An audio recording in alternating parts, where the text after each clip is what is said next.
ایک اور نعرہ صلوات۔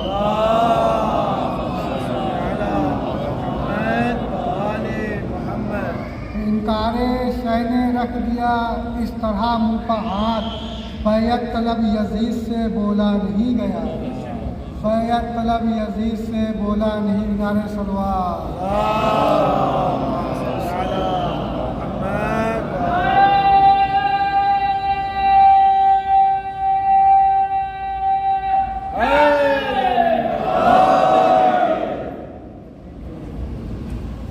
یہ کیوں کہیے کہ اکبر اور صدر سامنے آئے، پڑی جب دین پر مشکل 72 سامنے آئے، پڑی جب دین پر مشکل 72 سامنے آئے، ہماری بند آنکھوں سے ادھر آنسو ہوئے جاری، ہماری بند آنکھوں سے ادھر آنسو ہوئے جاری، غم شہ کے ادھر کھل کھل کے جوہر سامنے آئے، غم شہ کے ادھر کھل کھل کے جوہر سامنے آئے۔ علی اصغر نے دستے شاہ سے اعلان فرمایا، علی اصغر نے دستے شاہ سے اعلان فرمایا، جسے لڑنا ہے وہ آواز دے کر سامنے آئے۔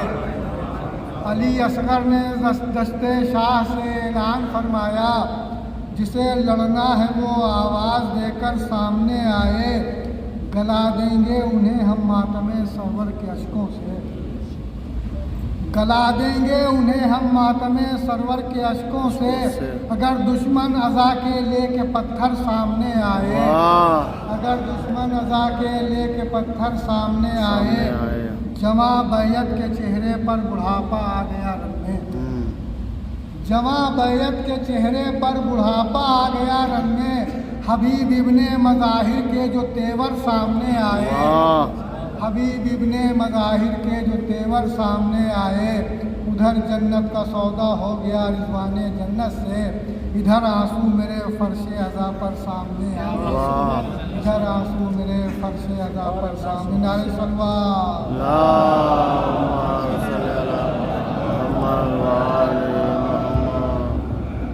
جزاک اللہ، مولا سلامت رکھے آپ کو۔ جناب پیکر لکھنوی صاحب ابھی اپنا کلام پیش کر رہے تھے، اور میں مولانا موصوف کو دعوت دینے سے پہلے آپ سب سے ملتمس ہوں کہ آپ سب تھوڑا تھوڑا اور آگے تشریف لے آئیں، کیونکہ جب لوگ بعد میں آئیں گے تو ان کو بیٹھنے میں تکلیف ہوگی، اور آپ تھوڑا اور قریب آ جائیں، بعد میں آنا پڑے اس سے اچھا ابھی آ جائیں تو زیادہ اچھا ہے۔ اور جیسا کہ آپ کو علم ہے کہ اس عشرۂ مجالس کو حجت الاسلام سید محمد عسکری زیدی صاحب پرنسپل جامعہ اہل بیت نیو دہلی خطاب فرما رہے ہیں، اور اس سلسلے کی ان کی آج یہ 30ویں مجلس ہے، اور آپ حضرات کو علم ہے کہ آج 2 محرم ہے۔ ہم کو گریہ کرنے کے لیے اور رونے کے لیے بس یہ سوچ لینا ہی کافی ہے کہ 2 محرم آ گئی ہے۔ آج ہمارے مولا کربلا میں وارد ہو چکے ہیں۔ میں ان 4 مصروں کے ساتھ یہ 4 مصرے میں آپ سب کی سماعتوں کے حوالے کر رہا ہوں، اس امید سے کہ اس 4 مصرے کو آپ لوگ فالو کریں گے اور اپنی زندگی میں لائیں گے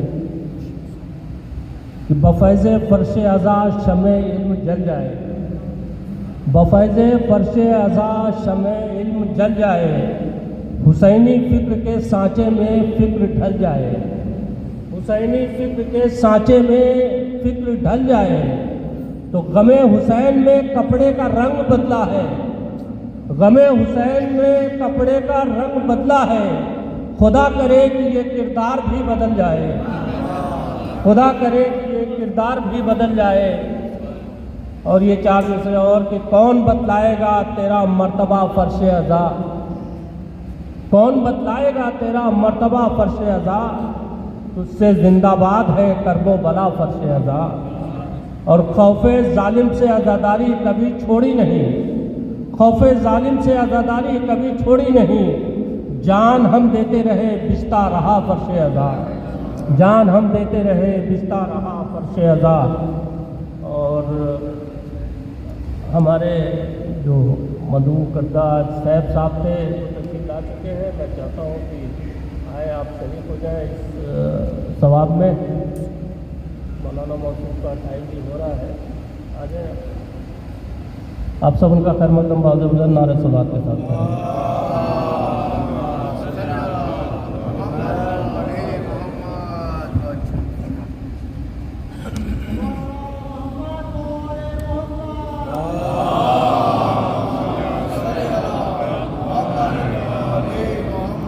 محمد وعلى محمد صلی اللہ علیہ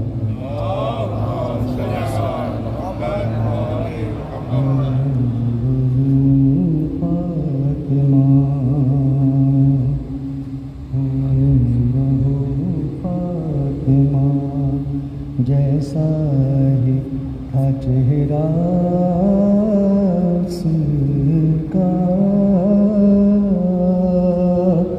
کربلا اس سغرا کو نہیں لائے حسین تو بہو فاطمہ جیسا ہی تھا چہرہ اس کا کربلا اس لیے سغرا کو نہیں لائے. باپ کو دیکھے گی باپ کو دیکھے گی وہ دشت میں کیسے پیاسا ہو بہو فاطمہ. پھر نبی زادی کو یہ دل نہ دکھائے کوئی راہ میں اسی کو تماچے نہ لگائے کوئی زخمی ہاتھوں سے چھپائے نہ وہ زخمی چہرہ ہو بہو فاطمہ. آئے گی خیموں میں جب لاش علی اکبر کی ہوگی اس وقت کلیجے میں سینہ ٹوٹی ہوئی دیکھ نہ پائے گی بائی کا وہ زخمی سینہ بہو فاطمہ. شہ نے دیکھا تھا اسے بیٹھے ہوئے جھولے کے پاس اپنے ہاتھوں سے بناتے ہوئے اصغر کے لباس خون میں ڈوبا ہوا دیکھے گی وہ کیسے کرتا ہو بہو فاطمہ جیسے ہی تھا چہرہ اس کا کربلا اسی لیے سغرا کو نہیں لائے حسین ہو بہو فاطمہ. اور محمد وعلی محمد صلی اللہ علیہ وسلم.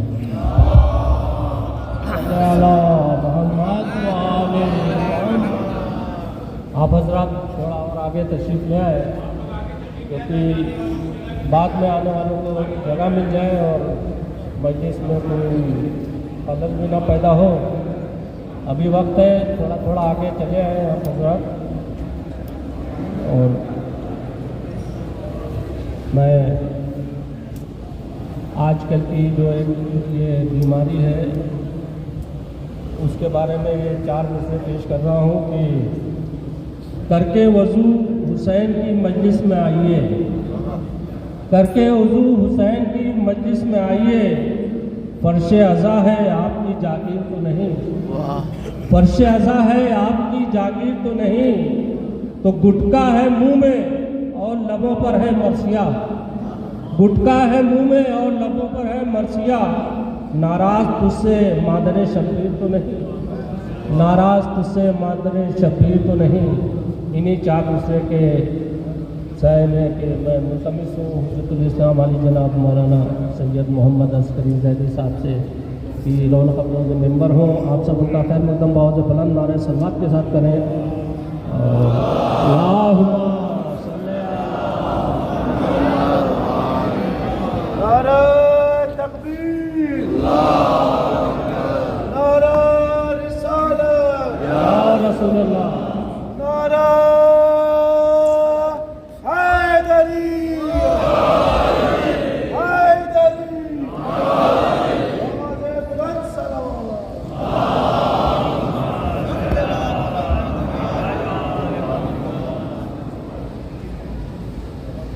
رحم الله من قرأ الفاتحة. اللهم صل على محمد. بسم الله الرحمن الرحيم. الحمد لله رب العالمين الرحمن الرحيم مالك يوم الدين. إياك نعبد وإياك نستعين اهدنا الصراط المستقيم صراط الذين أنعمت عليهم غير المغضوب عليهم ولا الضالين. اللهم صل على محمد. لا حول ولا قوة إلا بالله العلي العظيم. أعوذ بالله من الشيطان اللعين الرجيم. بسم الله الرحمن الرحيم. الحمد لله والصلاة والسلام على رسول الله وعلى آله آل الله، لا سيما بقية الله ولعنة الله على أعدائهم أعداء الله من يومنا هذا إلى لقاء الله. أما بعد فقد قال الله: وجاهدوا في الله حق جهاده وهو اجتباكم وما جعل عليكم في الدين من حرج. صلوات پڑھیں گے محمد.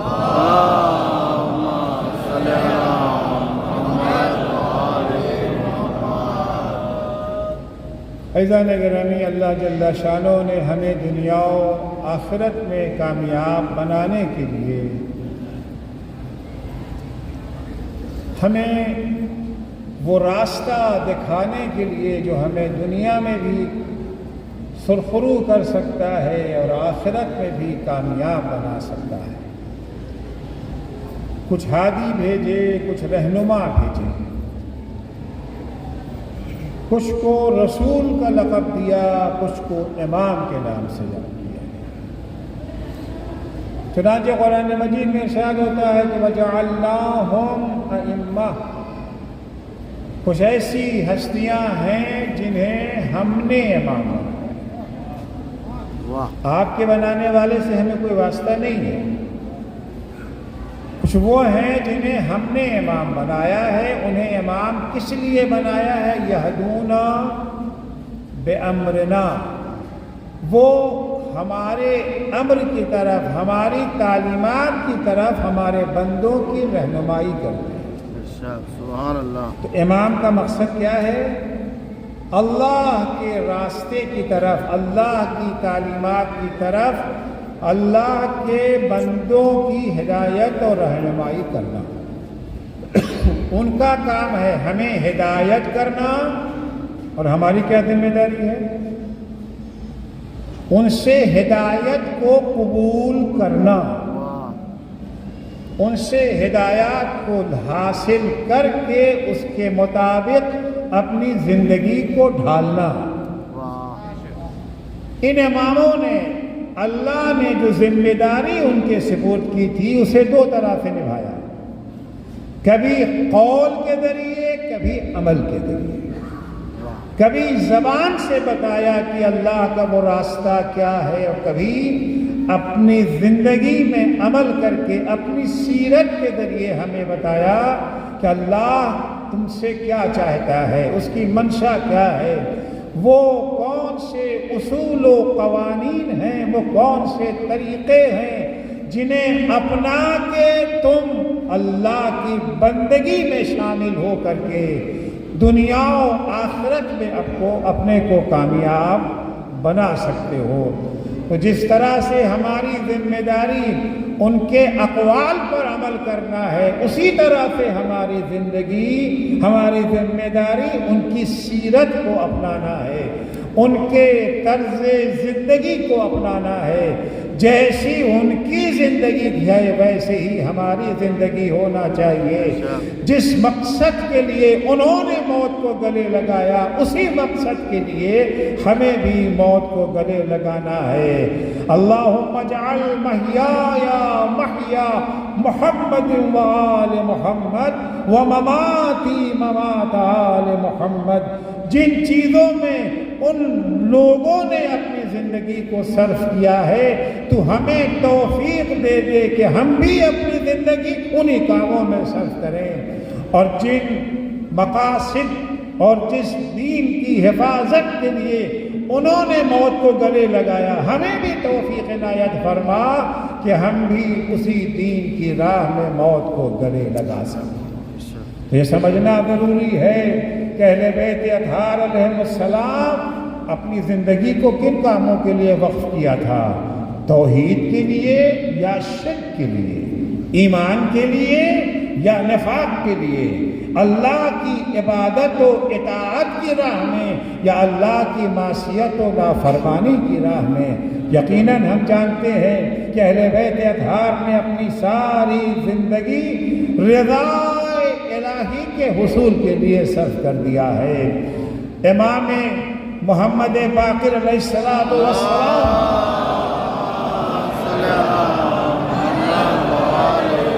کو خبر ملی، اطلاع ملی کہ رسول خدا کا بوڑھا باوفا صحابی جابر ابن عبداللہ الانصاری بیمار ہو گئے۔ جابر ابن عبداللہ انصاری بہت عظیم المرتبہ ہستی ہے۔ حدیث کسا کے راوی جابر ابن عبداللہ انصاری ہیں۔ قبر حسین کا پہلا زائر جابر ابن عبداللہ انصاری ہیں۔ 5 اماموں کی زیارت کا شرف حاصل کرنے والا صحابی رسول جابر ابن عبداللہ انصاری ہیں۔ جابر ابن عبداللہ انصاری ہی کے ذریعے رسول خدا نے اپنے 5ویں جانشین حضرت امام محمد باقر علیہ السلام کو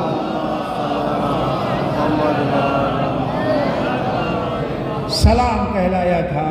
جابر بوڑھے ہو گئے ہیں، ڈھونڈتے پھر رہے ہیں، این الباقر این الباقر این الباقر۔ کیوں تمہیں باقر کی تلاش ہے؟ حضور کا سلام پہنچانا ہے، ان کی امانت ان تک پہنچانا ہے۔ جب امام محمد باقر کی زیارت کی ہے، ابھی بچے ہیں، کم سن ہیں امام محمد باقر، جیسے پتہ چلا یہ باقر ہیں، جا کر کے امام کے قدموں کو بوسہ دینے لگے۔ کسی نے کہا جابر تم اتنے بزرگ ہو کر کے بچے کو بوسہ دے رہے ہو؟ تمہاری نگاہوں میں یہ بچہ ہے، ہماری نگاہوں میں حامل علوم الہیہ ہے یہ بچہ۔ صلوات پڑھیں گے محمد و آل محمد۔ بڑی عظمتوں کے مالک ہے۔ امام کو خبر ملی کہ جابر بیمار ہو گئے ہیں۔ اسلامی تہذیب میں ایک اہم گوشہ یہ بھی ہے، اگر کوئی مومن بیمار ہو جائے تو اس کی عیادت کے لیے جاؤ۔ فی الحال میں اس موضوع کو یہاں نہیں چھیڑنا چاہتا، ورنہ اصل بحث سے دور ہو جاؤں گا۔ امام کو خبر ملی جابر بیمار ہیں، امام جابر کی عیادت کے لیے گئے۔ جانے کے بعد کہتے جابر کیف اصبحت، کیا حال ہے جابر؟ ہم لوگ بھی ایک دوسرے سے پوچھتے ہیں نا کیا حال ہے، ہم جواب میں کیا کہتے ہیں؟ یا تو کہتے ہیں بہت درد ہے، بہت بخار ہے، بہت تکلیف میں، یا الحمدللہ کل تک بخار تھا آج اتر گیا ہے۔ ہم سے جب پوچھا جاتا ہے کیا حال ہے تو ہمارے یہاں تو ایک ہی حال ہے، وہ ہے مادی حال۔ یا تو اپنی دولت کے بارے میں بتاتے ہیں، یا غربت کا شکوہ کرتے ہیں، یا بیماری کو بتاتے ہیں، یا صحت کو۔ یہ سارے حالات جو ہیں ان کا تعلق تو مادیاتی سے ہے نا۔ ہمارا یہی ایک حال ہوتا ہے، دوسرا حال تو ہمارے ہاں پایا ہی نہیں جاتا ہے۔ لیکن ایک مومن کے ہاں دو حال ہوتا ہے، ایک مادی حال ہوتا ہے، ایک روحانی و معنوی حال ہوتا ہے۔ بزنس میں گھاٹا ہو گیا یہ حال ہے، بزنس میں فائدہ ہو گیا یہ حال ہے، بیمار ہو گئے یہ حال ہے، صحت مل گئی یہ حال ہے، اولاد کا یا انتقال ہو گیا یہ بھی حال ہے، اولاد پیدا ہو گئی یہ بھی، یہ سارے کا سارا مادی حال ہے، دنیاوی حال ہے۔ ایک معنوی حال بھی ہوتا ہے۔ الحمدللہ 30 روزے رکھنے کی اللہ نے توفیق دے دی ہے، خدا نخواستہ روزہ قضا ہو گیا ہے، الحمدللہ ساری نمازیں ہم نے اول وقت پڑھی ہیں، اور خدا نخواستہ نماز ہماری قضا ہو گئی، یہ بھی تو حال ہے نا۔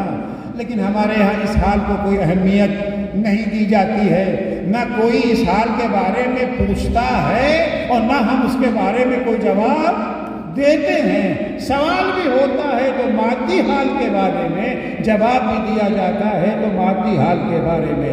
لیکن جو اللہ والے ہیں ان کی نگاہ میں مادی حال کی کوئی اہمیت نہیں ہے۔ جسم بیمار ہو گیا تو کوئی بڑی بات نہیں ہے، تکلیف کی بات تو تب ہے جب روح بیمار ہو جائے۔ ایک صلوات پڑھ دیں محمد۔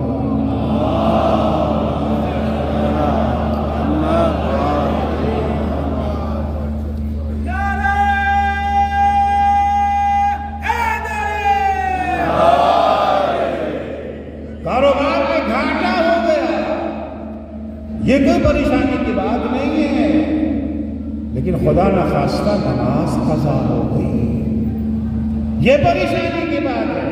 یہ خوشی کی بات نہیں ہے کہ جاب مل گئی، خوشی کی بات یہ ہے اطاعت خدا کی توفیق مل گئی۔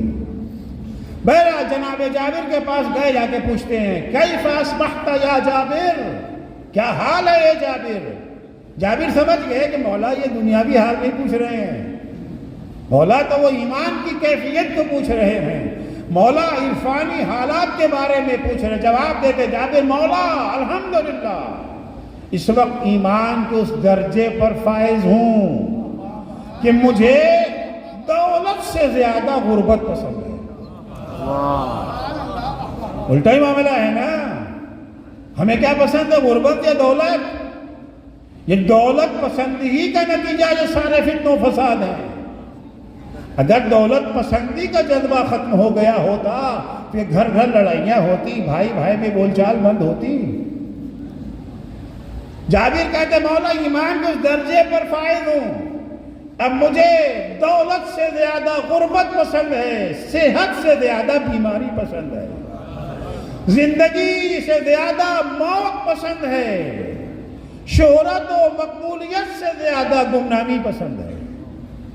تو بظاہر تو ایمان کا بہت بڑا درجہ ہے نا یہ۔ امام نے سننے کے بعد کیا کہا، اب سنیے، امام فرماتے جابر مگر ہم اہل بیت ایسے نہیں ہیں، ہم اہل بیت کو تو وہی پسند ہے جو اللہ کو پسند۔ اگر اللہ ہمارے لیے دولت کو پسند کرتا ہے تو ہمیں دولت پسند ہے، اگر غربت کو پسند کرتا ہے تو ہمیں غربت پسند ہے، اگر اسے ہماری شہرت پسند ہے تو ہمیں شہرت پسند ہے، اگر گمنامی پسند ہے تو ہمیں گمنامی پسند ہے۔ ہماری تو کوئی پسند ہی نہیں ہے، ہم تو اللہ کی پسند کے تابع ہیں۔ اسی لیے اللہ نے بھی اعلان کیا ما تشاؤون الا ان یشاء اللہ، اے اہل بیت مصطفیٰ تم تو وہی چاہتے ہو جو اللہ چاہتا ہے۔ ایک صلوات پڑھیں گے محمد و آل۔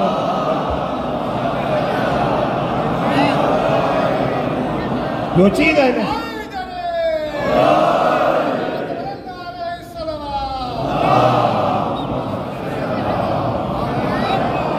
اہل بیت اطہار کی جو چیز پائی جاتی تھی، اللہ محور ہے، اللہ مرکز ہے، اور ڈر ہے تو صرف اللہ کا ڈر ہے، اللہ کے سوا کسی کا ڈر نہیں۔ یہ ایک مسئلہ اگر ہماری زندگی میں حل ہو جائے، بہت سارے مسائل ہمارے حل ہو جائیں گے۔ بہت سارے مواقع وہ آتے ہیں جہاں ہم لڑے بغیر ہتھیار ڈال دیتے ہیں، کیوں؟ ڈر کی وجہ سے، خوف کی وجہ سے۔ لیکن جس کے دل میں خدا کا خوف آ گیا، پھر اسے کسی اور کا، کل میں نے کئی آیتیں آپ کی خدمت میں پیش کی تھیں کہ جہاں یہی کہا گیا فَلَا تَخْشَوْهُمْ وَاخْشَوْنِ، ان سے مت ڈرو، مجھ سے ڈرو۔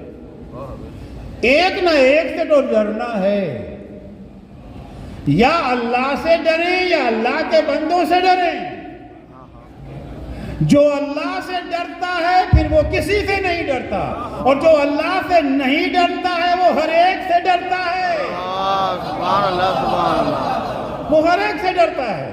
اسی لیے بار بار قرآن میں بھی اس بات کی طرف تاکید کی گئی ہے، اور ائمہ علیہ السلام کی تعلیمات میں بھی اور ان کی سیرت میں بھی یہ بات پائی جاتی ہے۔ بہت سارے مقامات ہیں۔ اصلا ایمان کی پہچان یہی ہے کہ انسان اللہ سے ڈرے، اللہ کے سوا کسی سے نہ ڈرے۔ جنگ خندق کا موقع ہے، بڑی خطرناک جنگ ہے جنگ خندق۔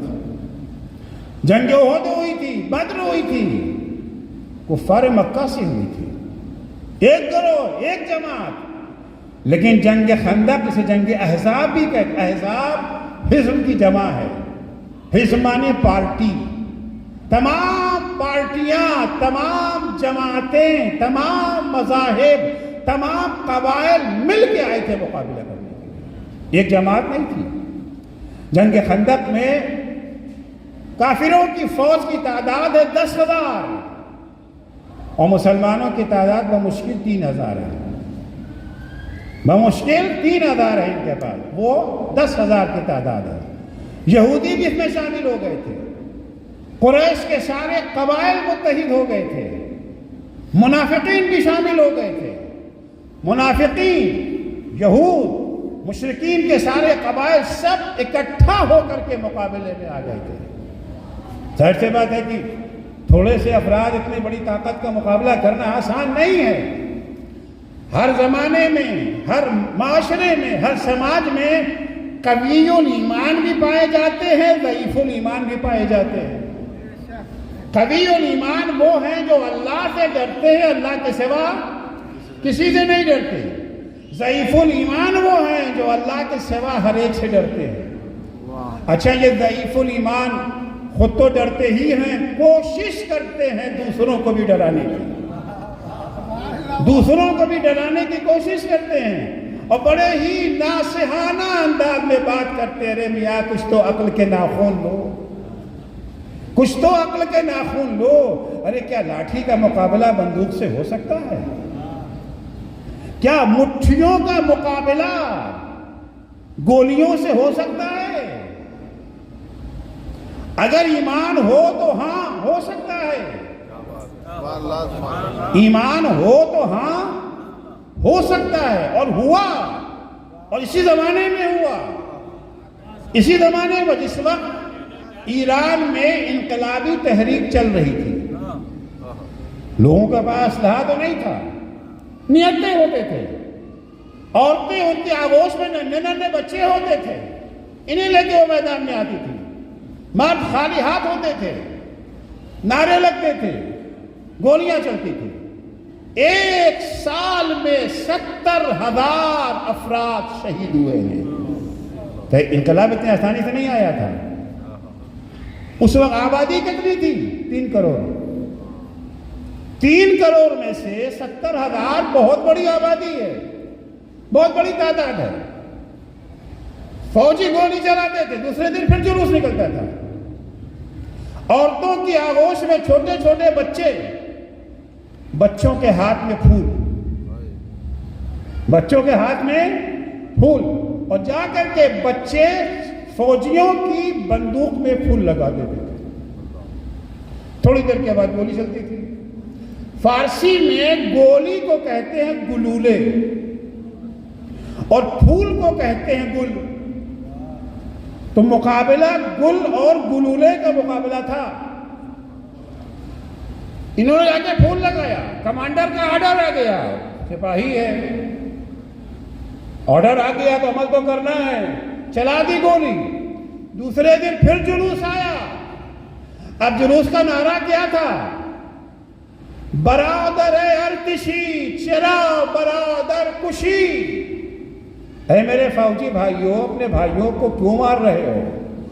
ماں بے تو گل بھی دہی تو بے ماں گلولے، ہم تمہیں پھول دیتے ہیں تم اس کے جواب میں گولی دیتے ہو۔ لیکن ایک دن وہ آیا، یہی گل گلولے پر غالب آ گیا، جن کے ہاتھوں میں پھول تھے وہ جیت گئے، جن کے ہاتھوں میں گولیاں تھی وہ ہار گئے۔ تو بعض دفعہ ڈرایا جاتا ہے، جنگ احزاب میں بھی یہی ہوا، کچھ لوگ آئے اور آنے کے بعد قوی الایمان مومنوں سے کہنے لگے، الذین قال لهم الناس ان الناس قد جمعوا لكم، کچھ لوگ آ کر کے قوی الایمان مومنوں سے کہتے ہیں تمہیں خبر ہے عالمی برادری تمہارے خلاف میدان میں آ گئی ہے۔ آج بھی کہا جاتا ہے نا، آپ تو اکیلے رہ گئے ہیں، آپ تو تنہا رہ گئے ہیں، ساری دنیا آپ کے خلاف ہے۔ فَخْشَوْهُمْ، تمہیں چاہیے کہ تم ان لوگوں سے ڈرو۔ ڈرو یعنی کیا مطلب؟ یعنی راستہ چھوڑ دو، یہی تو ہوتا ہے نا، راستہ چھوڑ دو، سر تسلیم دشمنوں کے آگے خم کر دو، راہ حق سے دستبردار ہو جاؤ، کیونکہ اتنی بڑی فوج کا تم مقابلہ نہیں کر سکتے، کچل دیے جاؤ گے، ختم کر دیے جاؤ گے۔ کیوں اپنے بچوں کو یتیم بنانے پہ تلے ہو؟ کیوں اپنے بچے کو یتیم بنانے پہ تلے؟ ہم تو تمہارے خیر خواہ ہیں، ہم تمہاری بھلائی چاہتے ہیں۔ الذین قال لهم الناس ان الناس قد جمعوا لكم فاخشوهم، ڈرو ان سے۔ ہوا کیا؟ ان کا ری ایکشن کیا تھا؟ ضعیف الایمان لوگوں نے قوی الایمان کو ڈرانا چاہا، انہوں نے کیا کہا؟ بجائے ڈرنے کے فزادہم ایمانا، ایمان میں سستی آنے کے بجائے ان کا ایمان اور مضبوط ہو گیا۔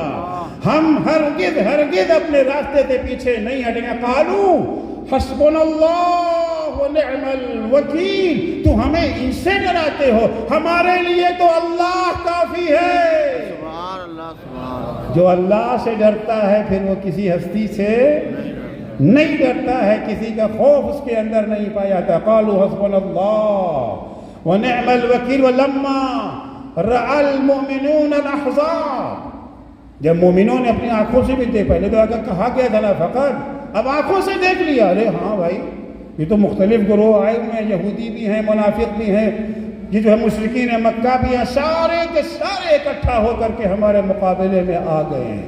ہمارا تو کوئی ساتھی نہیں، ہاں ایک ساتھی ہمارا ہے، اللہ۔ فلما رأى المؤمنون الأحزاب قالوا هذا ما وعدنا الله ورسوله، جیسے ہی مومنوں نے احزاب کو دیکھا، مختلف قبیلوں کی مختلف مذاہب کی فوج کو دیکھا، متحدہ فوج کو دیکھا تو کیا فوراً بول اٹھے، ارے یہ کوئی نئی بات تھوڑی ہے، اسی کا تو ہمارے اللہ اور رسول نے وعدہ دیا تھا۔ اللہ اور رسول نے پہلے ہی بتا دیا تھا کہ دیکھو جس راہ میں تم قدم بڑھا رہے ہو یہاں لڈو نہیں بٹیں گے، یہ شہادت ہے، الفت میں قدم رکھنا ہے۔ لوگ آسان سمجھتے ہیں مسلمان ہونا،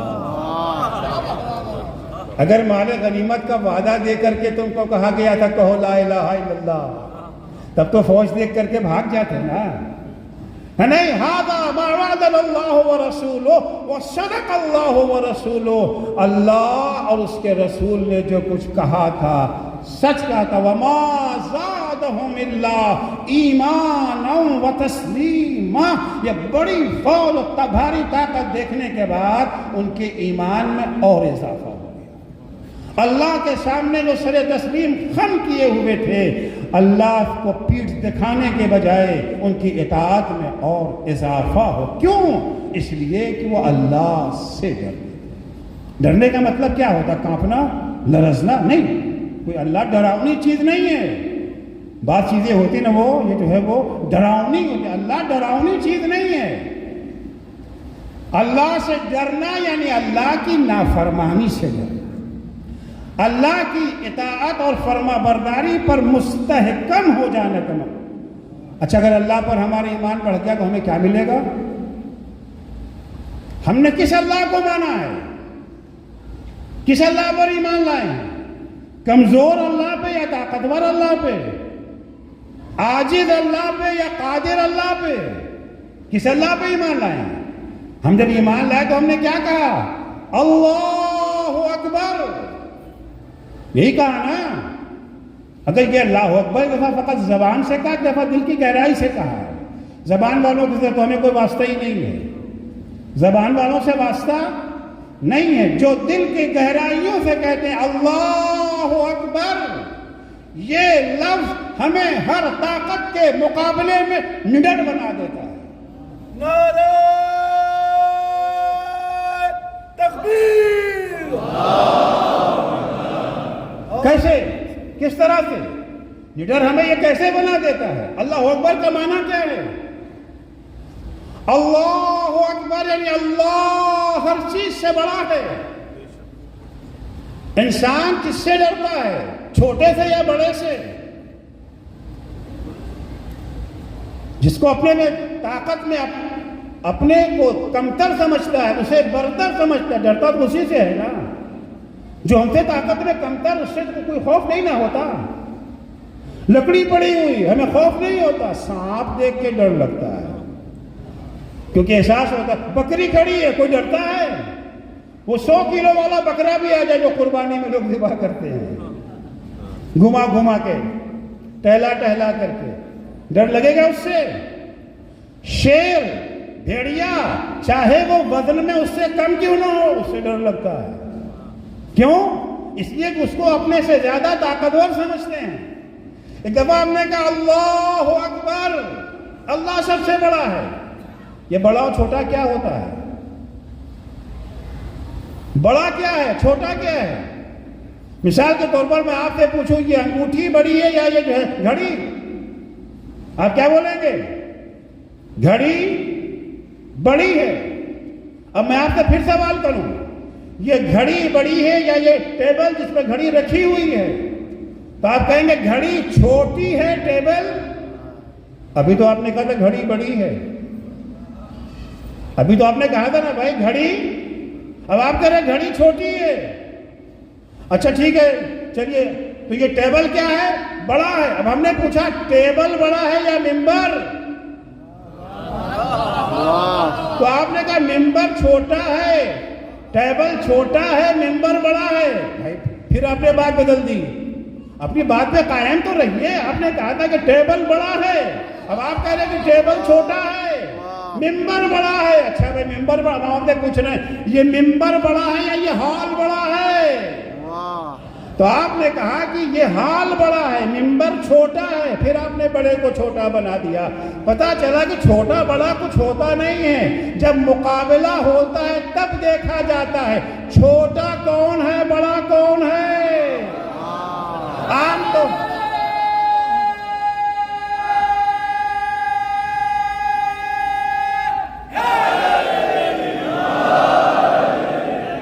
چھوٹا کون ہے، بڑا کون ہے، مقابلہ ہوتا ہے نا.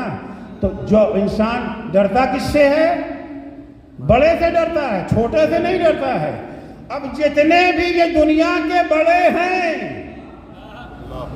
فلاں حکومت بڑی ہے، فلاں فوج بڑی ہے، فلاں اسلحہ بڑا ہے جس سے ہم ڈر رہے تھے، ان سارے بڑوں کو اللہ کے مقابلے میں لاؤ. اب جب اللہ کے مقابلے کا اللہ اکبر، اللہ سب سے بڑا ہے، یعنی اللہ بڑا ہے، بقیہ سب چھوٹے ہیں. جتنے بڑے ہیں سب چھوٹے ہو جائیں پائیں گے. اگر اللہ سے ہم ڈرتے ہیں تو بڑا تو وہ ہے, یہ تو چھوٹے چھوٹے ہیں, ان سے پھر کیا ڈرنا ہے. ایک صلوات پڑھیں گے, محمد و آل محمد.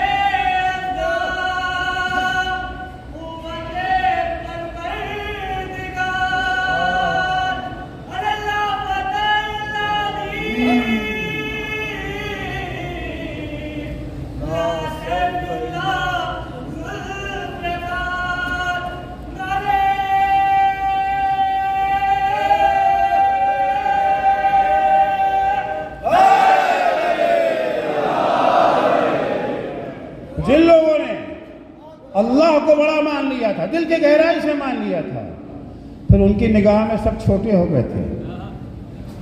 عظم الخالق فی انفسہم فصغر ما دونہ فی اعینہم.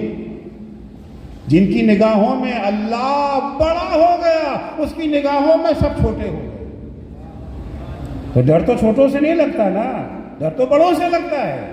جنہوں نے اللہ کو بڑا مان لیا, اللہ کو مرکز و محور جنہوں نے مان لیا, جن کا کل سرمایہ ہی اللہ ہے. سرکار سید الشہداء حضرت امام حسین علیہ السلام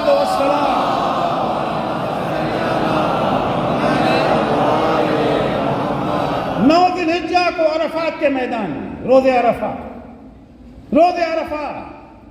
جلتی ہوئی زمین پہ کھڑے ہوئے ہیں. آسمان کا سورج چمک رہا ہے, شدید گرمی ہے. امام کی آنکھوں سے آنسو جاری ہے, وہ دعائے عرفہ پڑھتے ایک جملہ اس میں آتا ہے, الہی ماذا فقد من وجدک. خدایا جسے تو مل گیا اس نے کیا کھویا. جسے تو مل گیا. اگر اللہ زندگی میں ہے, چاہے سوکھی روٹی کھا رہے ہوں, چاہے پیبند لگا کپڑا پہن رہے ہوں, لیکن جب دنیا سے جائیں گے تو کہتے ہوئے جائیں گے فزت ورب الکعبہ. رب کعبہ کی قسم, علی دنیا سے کامیاب کیوں؟ اس لیے کہ علی کا دامن اللہ سے مالا مال ہے. الہی ماذا وجد من فقدک. جس نے تجھے کھو دیا اس نے کیا پایا. وَمَا الَّذِي فَقَدَ مَنْ وَجَدَكَ. جسے تو مل گیا اس نے کیا کھویا, اور جسے تو نہ ملا اس نے کیا پایا. اربوں ڈالر آپ کے اکاؤنٹ میں ہیں مگر اللہ نہیں ہے زندگی میں. گاڑیوں کا ایک لائن لگی ہوئی ہے مگر اللہ نہیں ہے زندگی میں. اللہ نہیں ہے تو کچھ بھی نہیں. زندگی میں اگر ائمہ علیہ السلام کا امتیاز یہی تھا, ان کی سیرت کا اہم نمونہ یہی ہے کہ انہوں نے اپنی زندگی میں مرکز و محور اللہ کو قرار دیا. جو اللہ کو زندگی میں مرکز و محور قرار دے دے گا, جس کے یہاں خوف خدا پایا جائے گا, تو خوف خدا کے آثار بھی تو پائے جائیں گے. ہم دعویٰ کرتے کہ ہم تو اللہ سے بہت ڈرتے ہیں, تو ڈر کے آثار بھی تو ہوتے ہیں نا. اگر آپ کو پولیس سے بہت ڈر لگتا ہے تو گاڑی تو سنبھل کے چلائیں گے نا. جرمانے سے آپ کو ڈر لگتا ہے تو آپ بے توجہی کے ساتھ کبھی گاڑی نہیں چلائیں گے. ہر ڈر کا ایک اثر ہوتا ہے. اگر خوف خدا ہماری زندگی میں ہے تو اس کا اثر بھی ظاہر ہوگا. اس کا ایک اثر کیا ہے؟ جو اللہ سے ڈرتے ہیں وہ اللہ کو ہمیشہ حاضر و ناظر جانتے ہیں. ہر حال میں اللہ ہمیں دیکھ رہا ہے. گھر میں ہیں اللہ دیکھ رہا ہے, امام باڑے میں ہیں اللہ دیکھ رہا ہے, مسجد میں ہیں اللہ دیکھ رہا ہے, خلوت میں ہے اللہ دیکھ رہا ہے, جلوت میں ہے اللہ دیکھ رہا ہے, موبائل میں ہے پھر بھی اللہ دیکھ رہا ہے. پھر بھی اللہ دیکھ رہا ہے.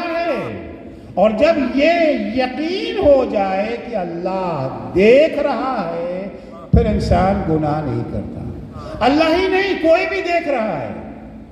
یہ دیکھنا بڑا اثر رکھتا ہے نا. ابا دیکھ رہے ہیں تو سگریٹ پینے کی ہمت ہوتی ہے. ابا دیکھ دوستوں کے ساتھ کھڑے سگریٹ پی رہے ہیں, ابا آ گئے, اب کیا کرتے ہیں فوراً ہاتھ پیچھے. سگریٹ جلتے جلتے انگلیاں بھی جلنے لگتی ہے, مگر کیونکہ ابا دیکھ رہے ہیں, بیوی دیکھ رہی ہے, شوہر کی بھی ہمت نہیں پڑتی. ارے بیٹا دیکھ رہا ہے, ابا کی ہمت نہیں پڑتی, کیونکہ دیکھ رہے ہیں. یہ دیکھنا بڑا اثر رکھتا ہے. اور اسی نفسیات کا سہارا لے کر کے آج حکومتوں نے کیمرے لگائے ہیں. آج حکومتوں نے کیمرے نصب کر دیے نا. اب وہ لوگ جو جرم کرتے ڈرتے نہیں کہ کیمرہ دیکھ کر کے سہم جاتے ہیں. کیوں؟ دیکھا جا رہا ہے, دیکھ رہے ہیں. میں پہلی مرتبہ جب امریکہ گیا تو اس زمانے میں ہم لوگ کا ٹول وول نہیں ہوتا تھا. تو خیر ہمارے میں ٹول آ گیا الحمدللہ. ہم لوگ بھی اتنی ترقی کر گئے کہ ٹول کا معنی سمجھ گئے. تو ٹول وول نہیں جانتے تھے کیا ہے.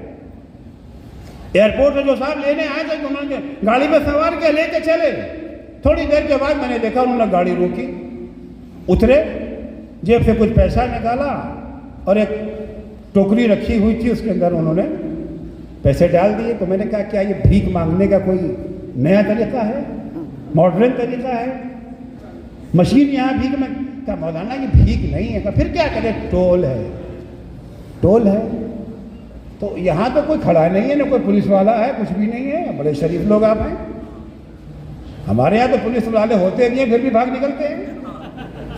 آپ کے یہاں تو بڑے شریف لوگ. آپ یہاں آ کر کے آپ لوگ کہ نہیں مولانا جیسے تھے ہیں تو ویسے ہی بدلے بدلے. کا پھر کیوں آپ نے ڈالا پیسہ, کیوں رکے؟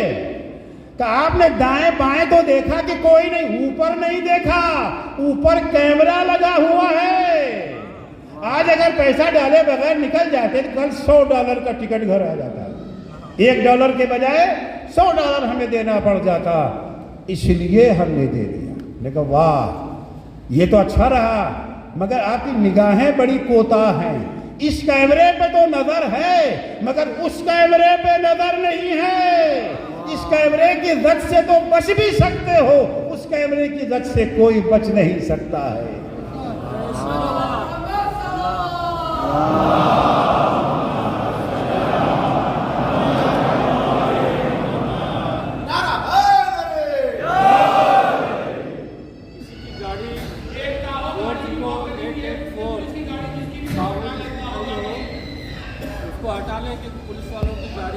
مومنین 40884 کسی کی ٹاہو وائٹ کلر کی ہے, پلیز آپ وہاں سے ہٹا لیجئے.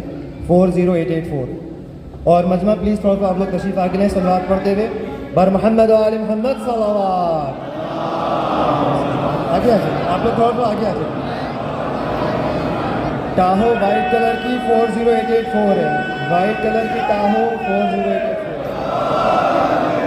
مومنین پلیز تھوڑا اور آگے آ جائیے, آگے بہت مجمع ہے باہر. ٹاہو وائٹ کلر کی 40884. صلوات پڑھتے ہوئے آگے آ جائیے.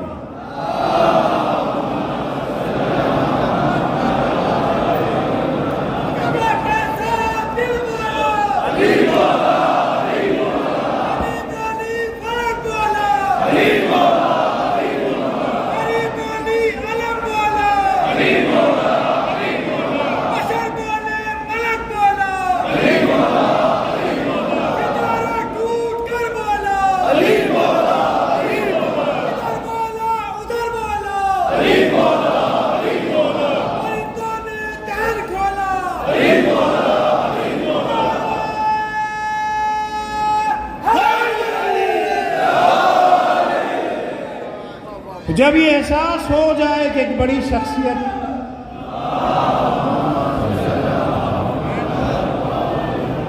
شخصیت ہمیں دیکھ رہی ہے تو جرأت گناہ چھل جاتی ہے. آپ دیکھیں جناب یوسف اور زلیخا کے واقعات میں. زلیخا نے یوسف کو دعوت گناہ دی, مگر یوسف نے دعوت گناہ قبول نہیں کی.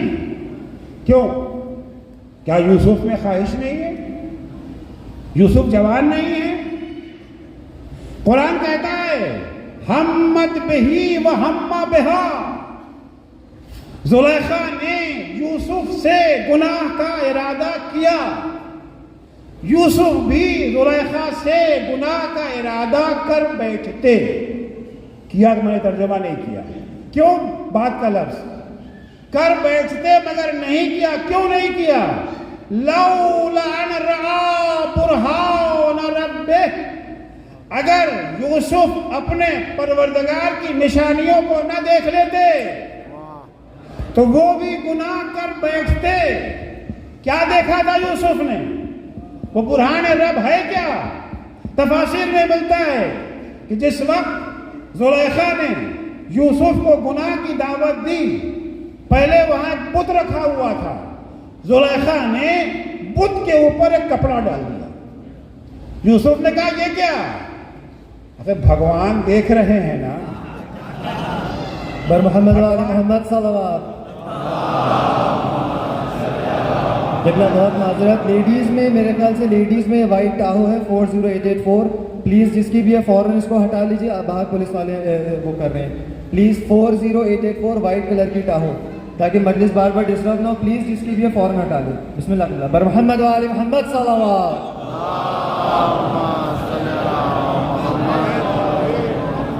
بھگوان دیکھ رہے ہیں. بھگوان کی نگاہوں کے سامنے تو گناہ نہیں نہ ہو سکتا.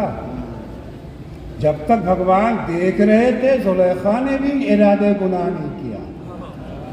اب اس پر پردہ ڈال دیا، یعنی بھگوان اندھے ہو گئے. اب بھگوان نہیں دیکھ رہے ہیں، اب گناہ کیا جا سکتا ہے. یوسف نے کہا ہم میں تم میں فرق یہ ہے تم ایسے بھگوان کو مانتی ہو جسے اندھا بنایا جا سکتا ہے، ہم ایسے اللہ پر ایمان رکھتے ہیں جسے کوئی اندھا نہیں بنا سکتا.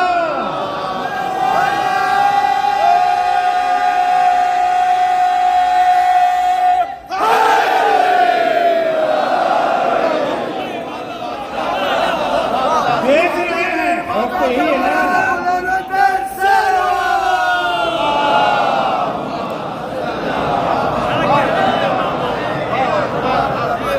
اگر اللہ پر وہی ایمان جیسا وہ ہے، اگر عاجز و ناتواں خدا پر ایمان ہے تو بات الگ ہے.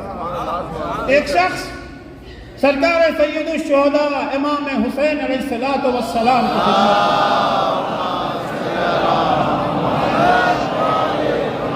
آنے کے بعد کہتا یا ابن رسول اللہ انا رجل عاصم، اے فرزند رسول خدا میں ایک گنہگار انسان ہوں. کیا کہنا ہے اس شخص کا؟ کیا کہنا اس شخص کا جسے اپنے گناہوں کا احساس ہو گیا؟ بہت سارے افراد وہ ہیں گناہوں میں غرق ہیں مگر انہیں اپنے گناہ کا احساس ہی نہیں ہے. ایک انسان وہ ہے جو جاہل ہے اور جانتا ہے کہ میں جاہل ہوں، اور ایک وہ ہے جو جاہل ہے مگر اپنے کو علامہ الدہر سمجھتا ہے. ایک وہ ہے جو بیمار ہے اور اسے احساس ہے کہ میں بیمار ہوں، اور ایک وہ ہے جو بیمار ہے مگر اپنے کو صحت مند سمجھتا ہے. جسے جہالت کا احساس ہے ایک دن اس کے عالم بننے کی امید کی جا سکتی ہے.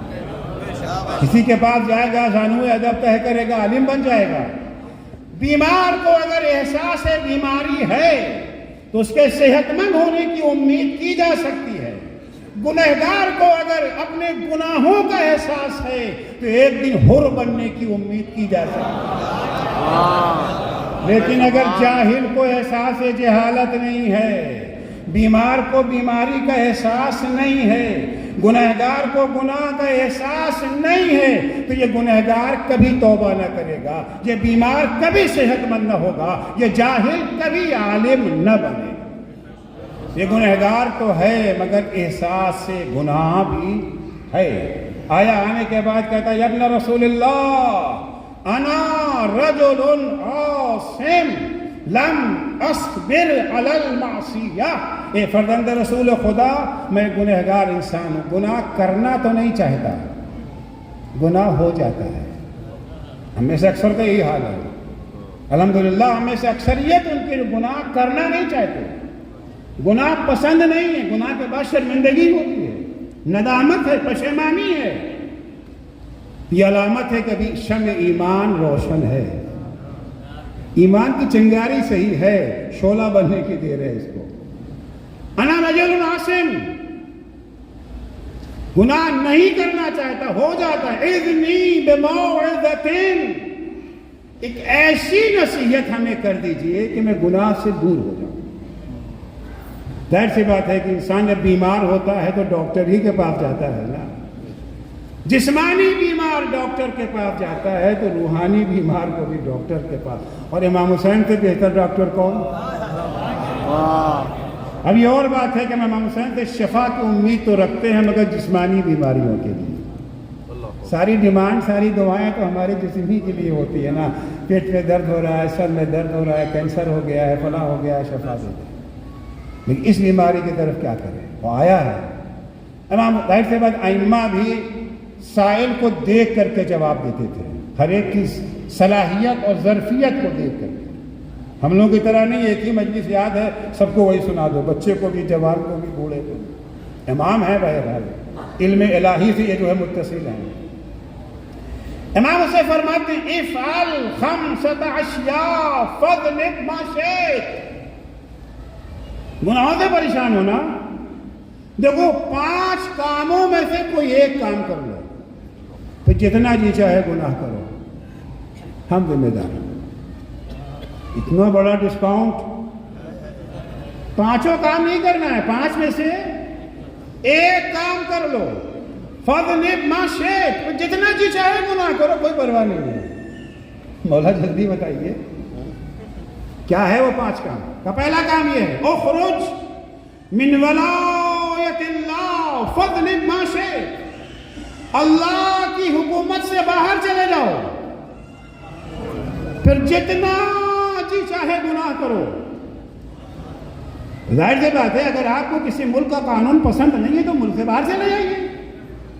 اب ہمارے یہاں ہندوستان میں گاڑی چلائی جاتی ہے بائیں طرف سے اور یہاں شاید دائنی طرف سے، نہیں بھائی ہم تو بچپن سے جو ہے بائیں کے عادی ہیں، ہم تو بائیں چلائیں گے، تو پھر برائے مہربانی وہیں چلے جائیے، یہاں رہنے کی ضرورت۔ آپ کو اللہ کا قانون پسند نہیں ہے، گناہ کا مطلب یہی تو ہوتا ہے نا کہ اللہ کا قانون آپ کو قبول نہیں ہے، تو نکل جاؤ اللہ کی مملکت سے۔ کچھ سوچ کے کہتا ہے مولا جائیں تو کہاں جائیں؟ للہ ملک السماوات والارض، یہ نہ شہباز کی حکومت ہے نہ مودی کی حکومت، یہ تو اللہ کی حکومت ہے۔ ان کی حکومتوں سے تو جان چھڑا سکتے ہیں مگر اللہ کی حکومت سے کہاں جائیں گے؟ یہ تو نہیں ہو سکتا۔ اچھا پھر دوسرا آپشن، لا تأکل من رزق اللہ، اللہ کی روزی کھانا چھوڑ دو، فَاذْنِبْ مَا شِئْتَ، جتنا جی چاہے گناہ کرو۔ پھر سوچ کے کہتا ہے مولا للہ خزائن السماوات والارض، جو کچھ ہے سب تو اسی کا ہے، ہم خود اپنے نہیں ہیں، ہم خود بھی اسی کے ہیں۔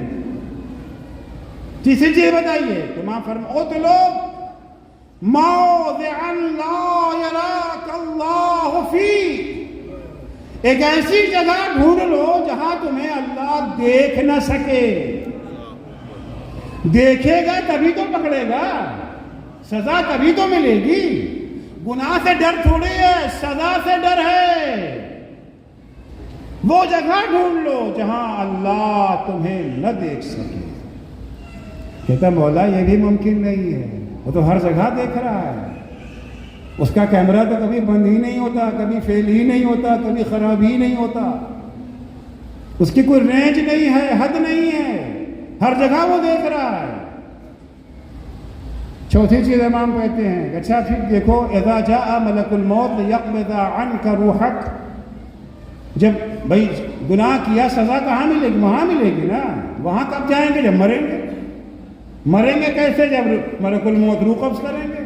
جب ملک الموت تمہاری روح قبض کرنے آئیں گے ایک مکہ ان کو مار دینا،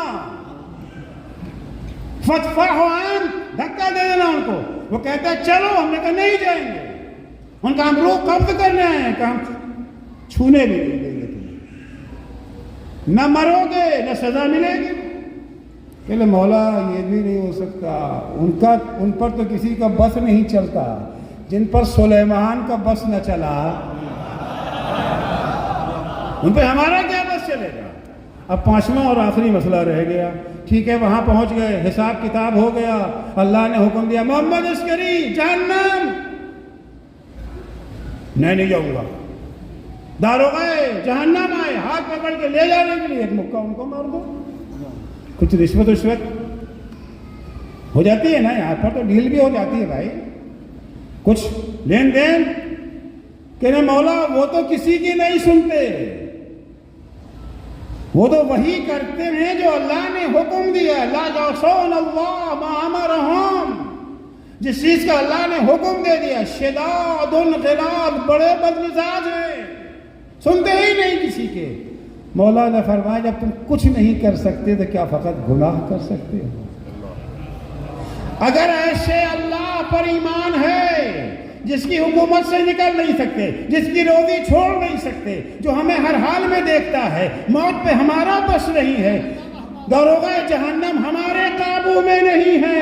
جب ایسے اللہ پر ایمان ہوگا تو یقیناً اس کی نافرمانی کا تصور بھی نہ ہوگا.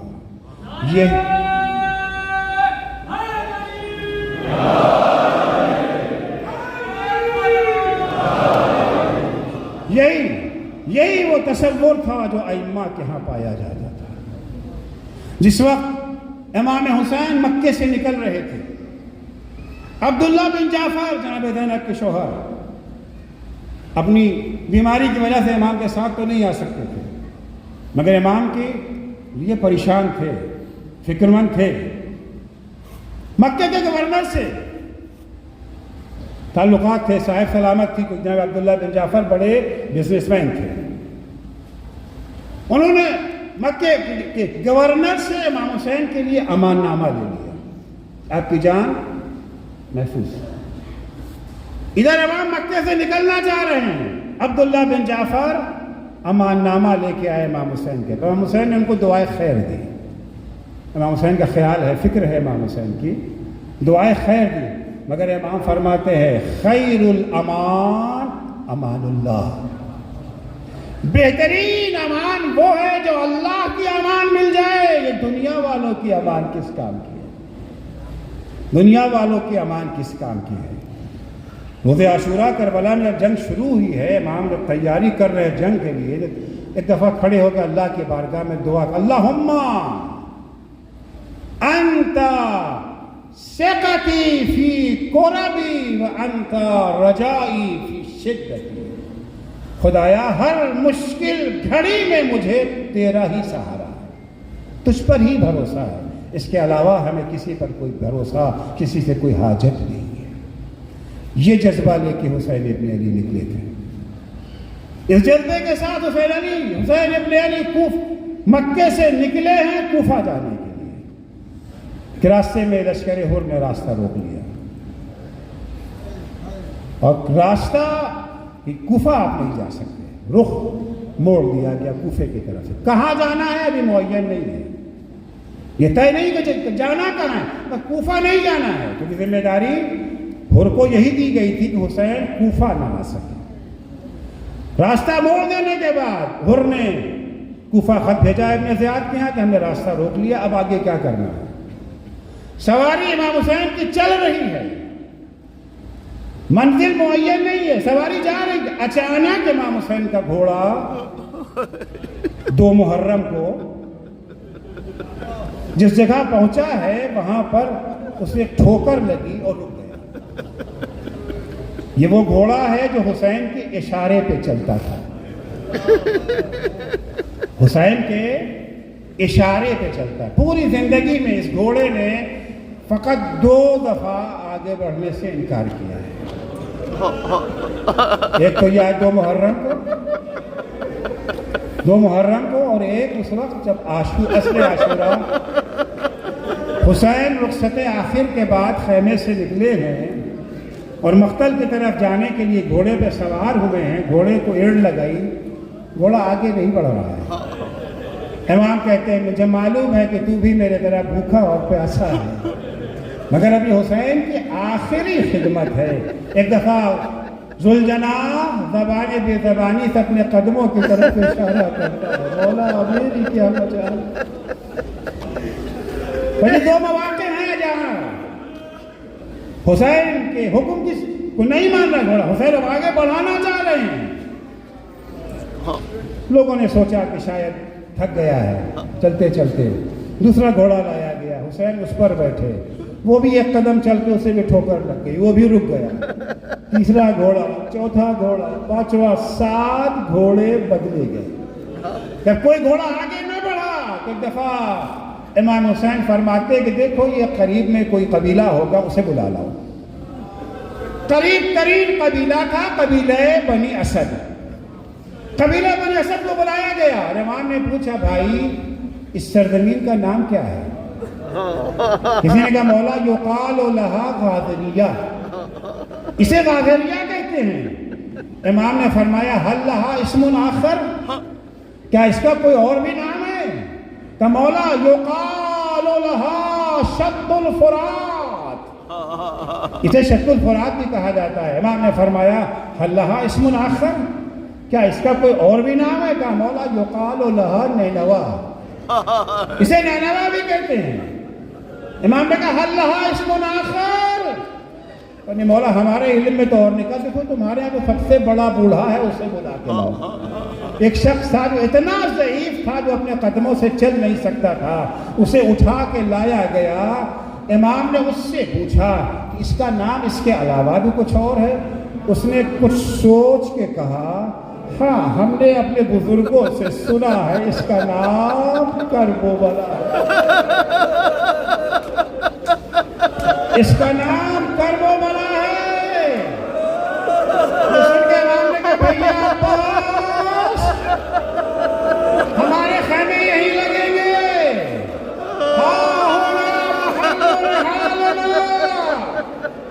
ہماری خیمہ گاہ یہی ہے، ہماری منزل یہی ہے۔ تو بوڑھا کہتا ہے مولا ہاتھ جوڑ کے اب سے کہہ رہے ہیں یہاں مت رکیے، تھوڑا یہاں سے آگے چلے جائیے۔ کیوں کیا بات ہے؟ کہ مولا ہم نے اپنے بزرگوں سے یہی سنا ہے یہاں جب بھی کوئی نبی زیادہ اس سرزمین پہ آیا ہے اس کے بدن سے خون ضرور بہا ہے۔ امام نے فرمایا مجھے اس سے زیادہ معلوم ہے، میرا صرف خون ہی نہیں بہے گا، میری لاش کو گھوڑے کی ٹانپوں سے پامال بھی کیا جائے گا۔ امام فرماتے خیمے نصب کیا جائے۔ پہلا ہی خیمہ نصب ہوا تھا، زینب کبریٰ جیسے خیمے میں گئی ہیں، ابھی بنی اسد بیٹھے ہی تھے کہ زینب نے فوراً اپنے بھائی حسین کو بلایا کہ بھیا جلدی آئیے۔ حسین آئے، بہن کیا بات ہے؟ کہ بھیا اس جگہ پہ آپ نے کیوں قیام کیا ہے؟ کیوں بہن کیا بات ہے؟ کہ بھیا جیسے ہی میں خیمے میں آئی ہوں کسی دکھیاری کے رونے کی آواز، اور یہ آواز بڑی جانی پہچانی لگ رہی ہے۔ امام نے فرمایا بہن ارے نہیں پہنچانا، یہ میری ماں فاطمہ زہرا ہے، جب سے میں نے مدینہ چھوڑا ماں نے بھی بقی چھوڑا ہے، ہمارے ساتھ ساتھ چلی آ رہی ہے۔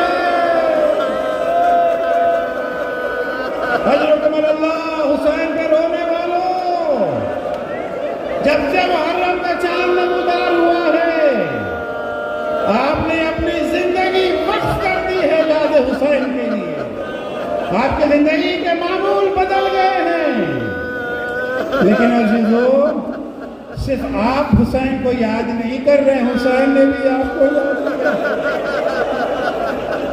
قبیلے بنی اسد سے کہتے ہیں ہمیں یہیں ٹھہرنا ہے، ہمیں یہیں رہنا ہے، ہم یہ زمین خریدنا چاہتے ہیں۔ بنی اسد کے قبیلے والے کہتے مولا آپ ہمارے مہمان ہیں، خریدنے کی کیا ضرورت ہے، آپ جتنا دن رہنا چاہیں رہے۔ امام نے فرمایا ہم چند دنوں کے لیے نہیں آئے ہیں، ہم ہمیشہ ہمیشہ کے لیے یہاں بس رہے ہیں۔ امام نے وہ زمین ان سے خریدی، خریدنے کے بعد امام نے وہ زمین انہیں واپس کر دی، مگر کہا دو شرط ہے۔ ایک شرط تو یہ ہے کہ جب ہم شہید کر دیے جائیں، اشقیاء کی فوج چلی جائے، تو ہمارے بے گور و کفن جنازوں کو آ کے دفن کر دینا۔ اس کے بعد بنی اسد کے عورتوں کو بلایا، اگر تمہارے مردوں میں غیرت نہ آئے تو تم آ کے دفن کر دینا۔ بنی اسد کے بچوں کو بلایا، اگر تمہارے بڑے آگے ہوئے ڈرے تم کھیلتے ہوئے آنا، ایک ایک مٹھی خاک میرے جنازے پہ ڈال دینا۔ اور دوسری شرط یہ ہے کہ دیکھو جب ہمارے چاہنے والے، ہمارے زائر جب یہاں آئیں تو 3 دن ان کے کھانے پینے کا انتظام کرنا۔ ارے ہمارا سلام اس پیاسے شہید پر جو 3 دن کا بھوکا پیاسا دبا کر دیا گیا، مگر ہمارے کھانے پینے کا بندوبست کر دیا۔ الا لعنت اللہ علی قوم الظالمین وسيعلم الذين ظلموا أي منقلب ينقلبون۔ بار اللہ تجھے واسطہ ہے محمد و آل محمد علیہ السلام کا، ہماری اس مختصر سی عبادت کو قبول فرما۔ بار الہ شیعیان حیدر کرار، محبان اہل بیت اطہار، زائران سید الشہداء، عزاداران مظلوم کربلا، مجاہدان راہ حق و عدالت جہاں کہیں بھی ہوں، ان کی جان مال عزت آبرو کی حفاظت فرما۔ مراجع کرام اور رہبر معظم انقلاب اسلامی کی حفاظت فرما۔ بار الہ امام زمانہ کے ظہور میں تعجیل فرما۔ جب حضرت کا ظہور ہو تو ہمارے اعمال ایسے ہوں کہ ہم ان کے اصحاب و انصار میں شمار ہو سکے۔ اللہم عجل فی فرج مولانا صاحب الزمان وجعلنا